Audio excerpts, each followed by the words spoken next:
Hello, everybody.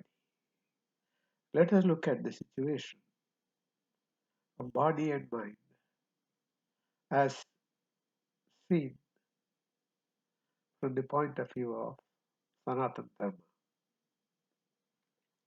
Let us just first look at what René Descartes, the French mathematician who united algebra and geometry into one science called coordinate geometry, had to say about mind. He said very proudly, no doubt, that he thought, therefore he was. That is, he had a mind, he had a brain, therefore he was. What he exactly said was this: Cogitu ergo sum. I think, therefore I am. So this, did he imply, by this did he imply that body and mind are different? For him, he was existing because he thought. Is it possible that there are others who may think otherwise? For them, body is important. They are humans because they have a body, because they don't use mind as much. Is it possible? So, did he raise a spectre or dichotomy of mind and body, trying to prove what one is superior to the other? So that is a question that has been bothering Western philosophers for quite some time.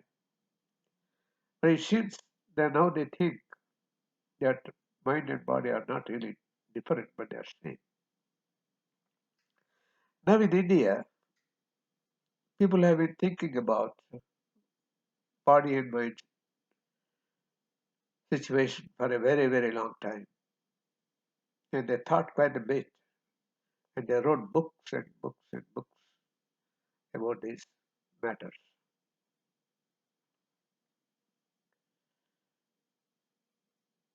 So, according to Sanatana Dharma, there are three kinds of bodies. They are called Sukshma Sharir, that is subtle body, Sthula Sharir, that is gross body, and a Karana Sharir, a causative body. Let's concentrate on Sukshma Sharir and Sthula Sharir right now. A Sukshma Sharir consists of 10 Indriyams. Indriyam means organ. It's not quite, but pretty close. So you've got 10 organs, 10 Indriyams. These are guided by manas, that is mind, and which is guided by buddhi, which is intellect or discriminating mind, and which is above which is called chitta, that feels the ananda.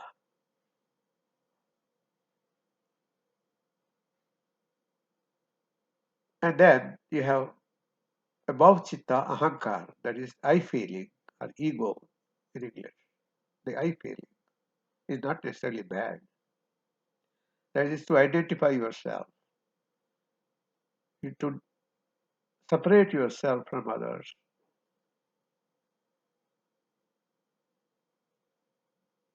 It is necessary to have that feeling or that separation. You are not same, you are unique. So that is really necessary. That doesn't have to be pride or arrogance. No. So, Sthula Sharir is 10 Indriyas and 4 Antakarana Chatushtayam. Chatushtayam means four. Antakarana means it is inside your skull, inside your body. So Hindus postulated four level brain: Manas, Buddhi, Chitta, and Ahankar. And Manas guides Indriyas. See, in one of these Upanishads, Katha Upanishad, body is compared to a chariot driven by a charioteer and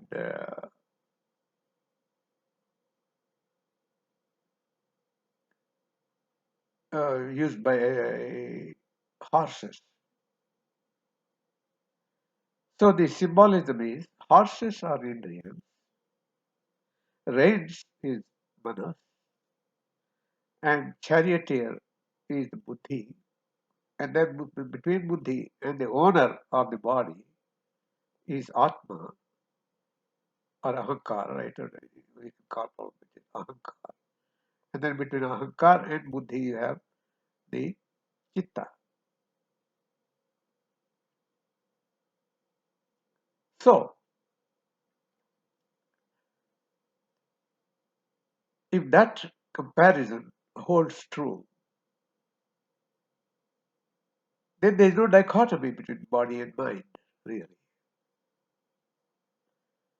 And what is this gross body, really? Let's just look at it. Besides what you see on the surface, the skin, you have flesh, you have fat, you have blood, you have bones, you have marrow, and you have other things inside the body that does not really think. Some of them may send signals to the mind. Remember now, it's possible. But they are not in the same class as mind or manas. So, this Sthula Sharir decays and dies. So, what happens to the Sukshma Sharir when Sthula Sharir dies? Rishis or the sages of Hinduism postulated that the Sukshma Sharir leaves the body and enters another body that is just being born right now, right after the death of one body. And so the succession of from a dead body to a body that is just being born. Now, this carrying of this Stula Sharir, we will just call it Jivatma, following Bhagavad Gita in chapter 15.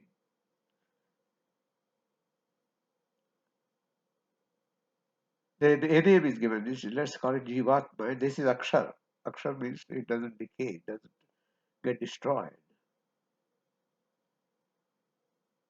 like a body does.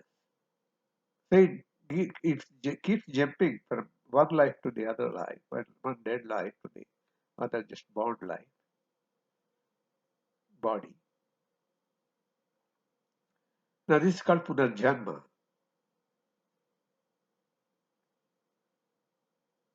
Now the idea or the desire or the objective of a person who follows Sanatana Dharma is to attain moksha or liberation.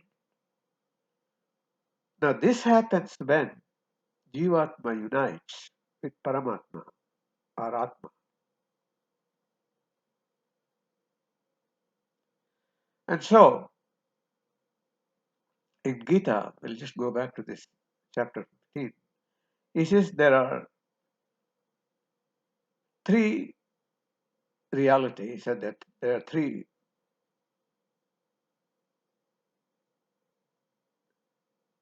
entities. One is a body that decays and dies. The second is the Jivatma, that is Akshar, that it doesn't decay or doesn't die. And the third is Paramatma. So this wandering Jivatma from life to life, is it the aim of the Jivatma? Obviously not.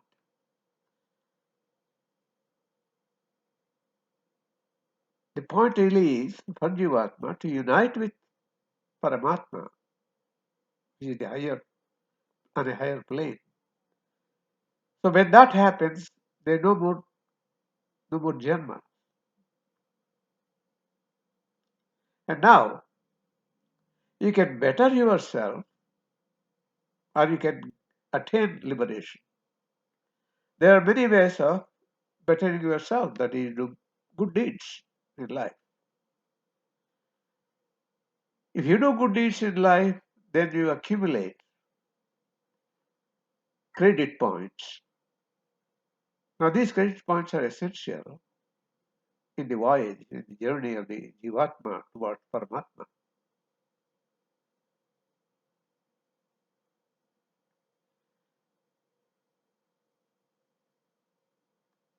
Why?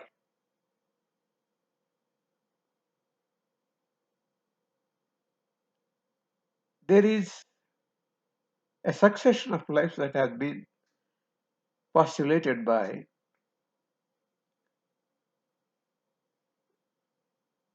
sages of Sanatana Dharma. They said the evolution is from a Khanija Kaksha, that is a level of inanimate world, to plants, is called Vriksha Kaksha. And from there, you have Jantu Kaksha, that is the level of animals. And then above that, you have human Kaksha, that is the human beings. But the human Kaksha is only half full, according to Adi Shankara, as explained in Saundarya Lahari, his book. So you have 3.5 levels there, 3.5 circles, 3.5 spirals. The spiral, the very bottom spiral is inanimate, then you have got the plants, and then you have got the animals, and then you have got the humans. But humans have not evolved, according to this theory, to make it a complete circle. It is not a complete circle, it is only half circle. Therefore, human beings are yet to evolve to something better than what they are today. So anyway, and above this you have Paramatma, of course, right? So this Jivatma is Akshara also. You have a Kshara, that is the body. Kshara means that the one that decays. And Akshara means the one that doesn't decay, and that is Jivatma doesn't decay. And then you got Paramatma. So this Jivatma, it is wandering. Its objective really is not just to keep wandering around, but to stop wandering. That is happens only when you unite with something that is higher. And how do you unite? That is something higher. Well, according to this philosophy, you have to do good work to accumulate credit points. So when you have accumulated enough credit points, then Jivatma unites with Paramatma and there is no more wandering. So what are the steps that you have to take? For this, unity with Paramatma. Jivatma has to unite with Paramatma. That is the objective. So what are the steps you have to take? Well, first of all, you have to do good works, the good karmas, good things. And then you have to do these karmas without expecting anything. And it's called nishkama karma. There is no desire behind the work. You're doing it as a duty. You're doing it because it has to be done. Parents look after their kids because it has to be done. It is their duty. You don't expect anything from kids. And the same thing, if the kids are really good, then they will look after their parents when their old parents are old without expecting anything in return. So this kind of doing work or doing karmas, doing something good for the people without expecting anything in return is called nishkama karma. And so when you do all your karmas like nishkama karma, you are reaching closer and closer to your objective of not wandering. Jivatma will not wander anymore. It will just unite with the Paramatma. Now the question really is it really necessary to die to unite with Atma, with Paramatma? No. The union with the Paramatma can happen when you are still alive. Now there are steps that have to be taken, right? You have to do good deeds, of course, and you have to do your nishkama karma, that is, you do work without expecting anything in return. And then you have to do other things, like you have to conquer 7 enemies.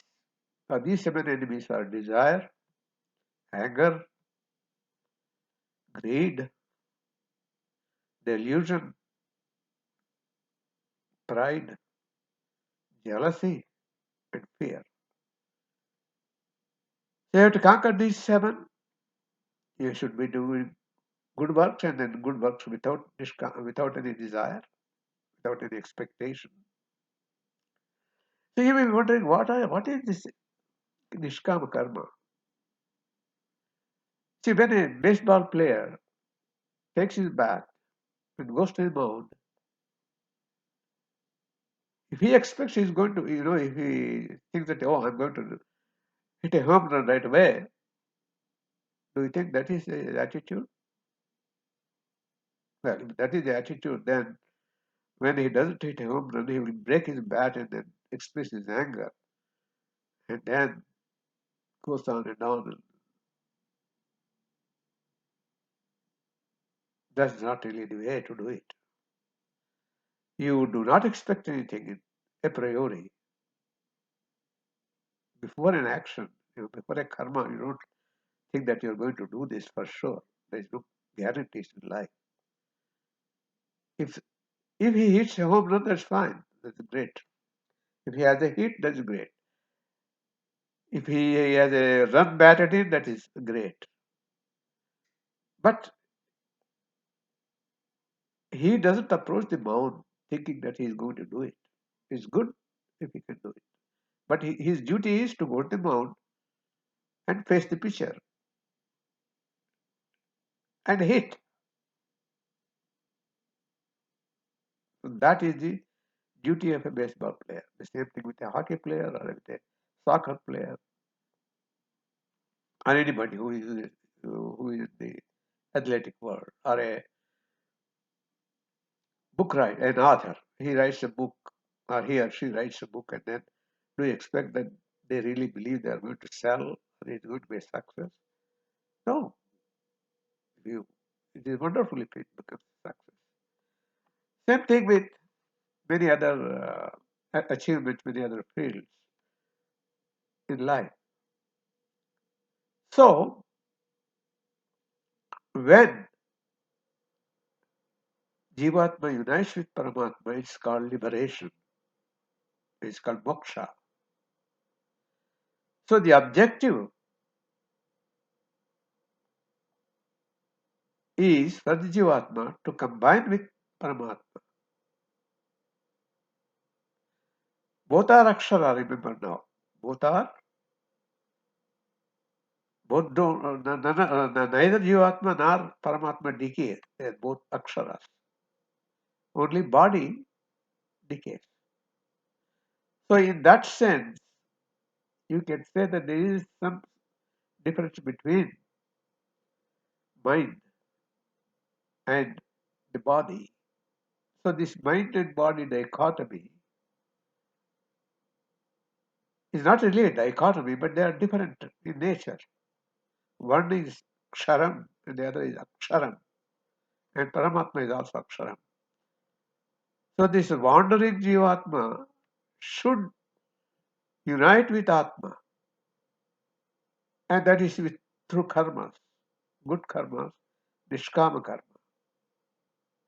And then, in addition to performing nishkama karma,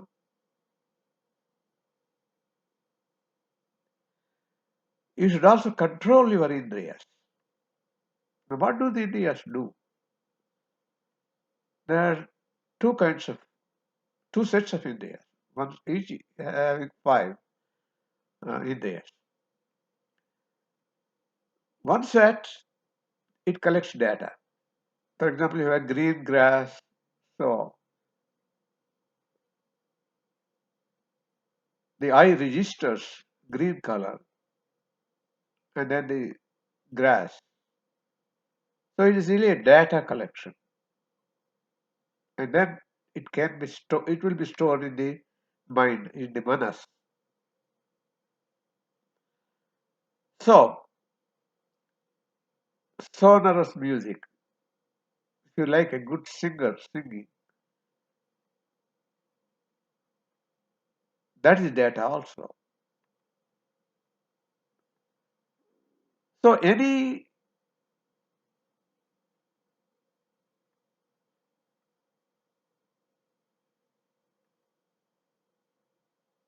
work done by any Indriya is really information gathering. And that can be stored or it can be forgotten. We don't know. So you've got these five Indriyas that collect information. And then you've got five Indriyas that are just motor organs. We know that. Motor organs are used in moving around with feet and holding with hands and talking with, you know, some organ responsible for talking and then reproduction and then expulsion of the material from your body. You don't want to keep it all the time. So these are the five motor functions. And then you got five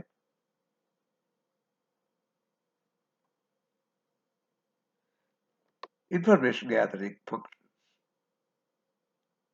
Now there is a hierarchy in this information gathering. You have sound. The sound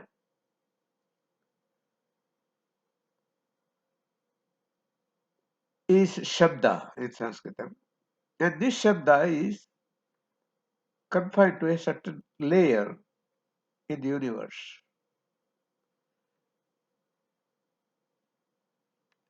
And this is sky. Let us say sky is characterized by sound or Shabda. Then the next element in the nature, that is wind or the air, has both sound and touch. And therefore, ear that responds to sound or Shabda is sky. And then the air or the wind that has both sound and sparsha, that is touch, is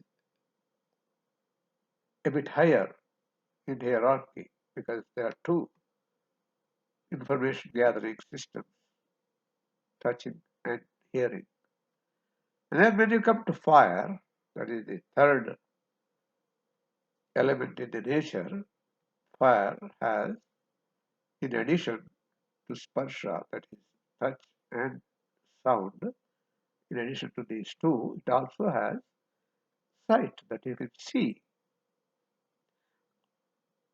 Obviously, you cannot really see the sky according to Hinduism. Sky is very, very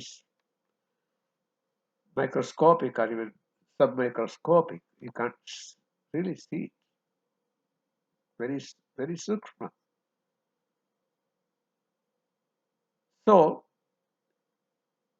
the sky that is so sukshma, that is so microscopic or even smaller than ultraviolet light,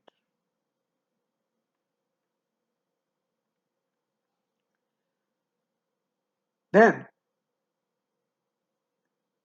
you have air or wind, and then you have fire. And then we come to the fourth element, in the nature, that is water. Water has sight, you can see the water, and water has uh, taste, water has touch, and what can also be heard. So it has four characteristics: sound, touch, sight, and taste. Now, the last one is the earth or the soil. Now, soil or the earth have five characteristics, which are sound, sight, sound, touch, sight, taste, and smell. Now, these information gathering or information gathered are called Vishayas in Sanskrit. These Vishayas are Shabda, Sparsha, Druk, Drishti,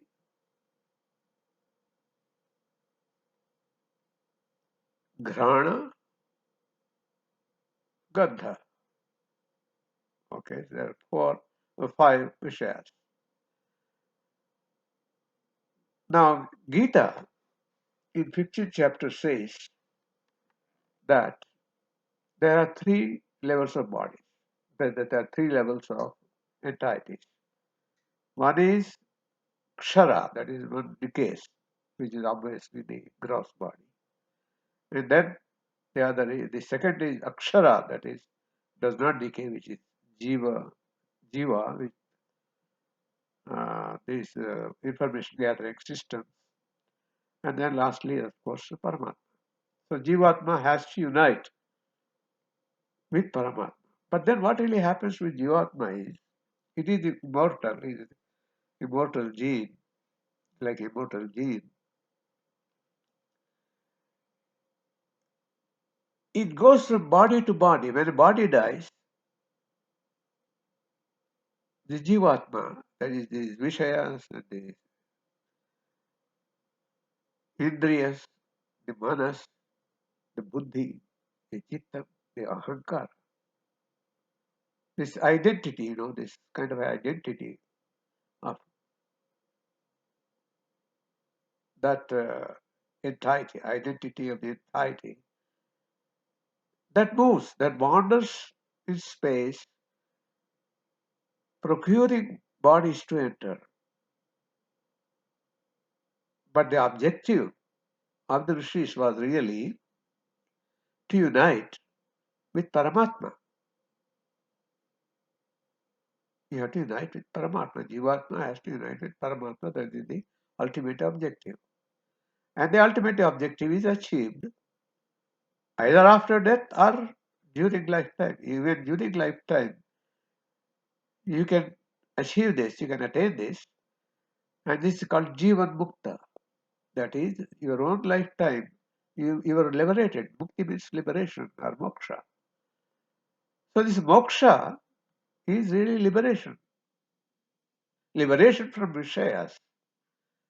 What are the Vishayas? We already knew Vishayas. Shabda, Sparsha, Druk, Drishti, then Grana, and then Gandha. They are the five Vishayas. Jiva enjoys these five Vishayas while in the body. Like good ice cream, you enjoy it. Good ice cream, you enjoy it, right? Or a good book to read, you enjoy it. Or a good movie to see, you enjoy it, right? So these are all done through Vishayas. Eating good things, listening to good music, watching a good movie, reading a good book, watching a good baseball game. These are all done through Vishayas. But Vishayas is not really the objective of the body, of the Jivi or Jivatma. The objective of Jivatma is stop wandering in space and unite with Paramatma. But that can only be done if you conquer Vishayas, if you conquer your Indriyas, and you conquer your Manas, and you conquer your Buddhi, Chitta, then Ahankara, and ultimately unite with Paramatma. So this can be done when you are still alive. Now, there are steps that have to be taken to achieve this. These steps are do good karmas and do karmas without expectations. That is Nishkama karma. And then you conquer these seven enemies. Which are the seven enemies? Desire, anger, greed, delusion, pride, jealousy, and fear. These seven are enemies of Jivatma, combining with Paramatma. They stop you doing that. Therefore, they are your enemies. And you have to conquer these enemies. So, you do good works, you do Nishkama karma, and then you conquer these seven enemies. And then you are above Dvandvas. That is, you are above the opposites. Like heat and cold, they are same to you. There is no difference between heat and cold. Defeat and winning is the same to you. Simply because you are defeated, you don't go down. You just pick yourself up and then try to live a life. And loss and profit. So all these dvandvas, usually you are happy when something good happens to you, and then you are down when something bad happens to you. That is not the way to reach Paramatma. You have to be equalness. You should be above these dvandvas. So what are the conditions we have set for the liberation? First, you do good works, you do Nishkama karma, and then you conquer your seven enemies, and then you are above dvandvas. And when you have reached this stage, then you should attain a stage where you are looking at everybody with the same drishti, with the same look. You don't discriminate between persons. They are all same to you. All persons are same to you. It's called samadrishti. So when you have conquered, when you are above your dvandvas, and then you have attained samadrishti, then the next stage is you tell only truth. You don't tell lies.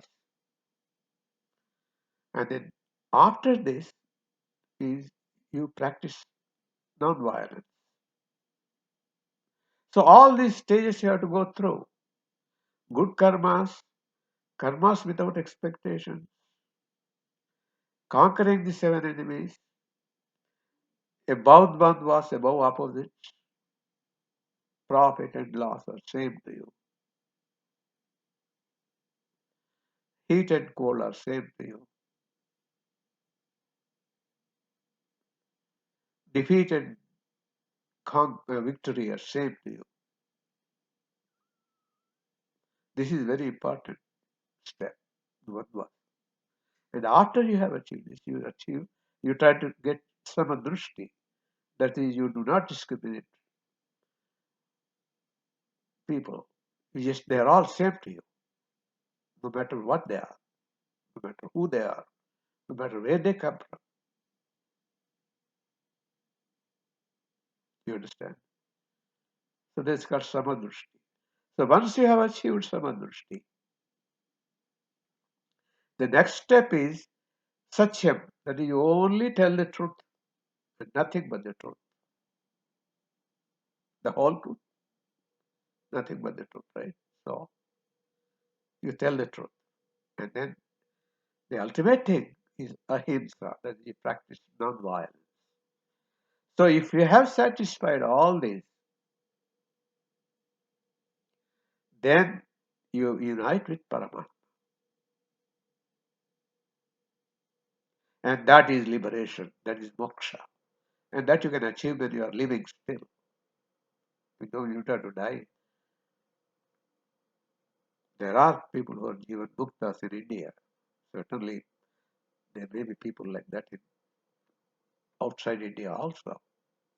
Those who have practiced these things I mentioned.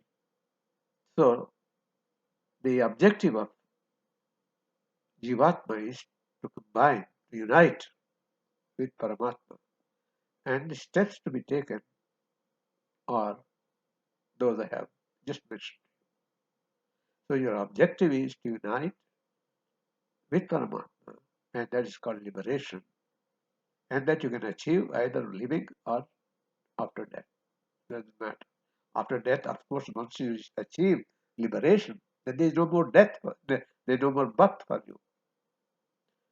You are out of death, birth, and karma, vicious circle of karma, death, and birth. This is a vicious circle. You are out of this when you unite with Paramatma. And the steps necessary to be taken, I have just enumerated. So practice them. Thank you.